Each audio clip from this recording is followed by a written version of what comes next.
Hey guys, welcome back to my channel. In today's video, I'm going to show you how to become a member of Trivago. Becoming a Trivago member is free and helps you save the time when searching for a hotel. First, open the Trivago app on your phone. On the home screen, look for the login or sign up. Tap on it. Now you will see a few sign up options. You can sign up using your email address or quickly sign up with Google or Apple ID. If you choose Gmail, enter your email address and create a password. Make sure password is easy to remember but secure. Then tap create account or sign up. Trivago may send you a verification email.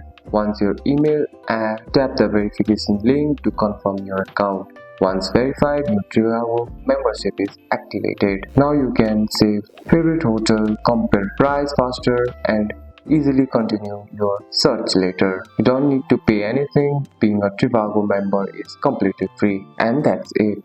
That's all for today's video, guys. If you found this video helpful, drop a like and subscribe for more videos. Thanks for watching. See you in the next one.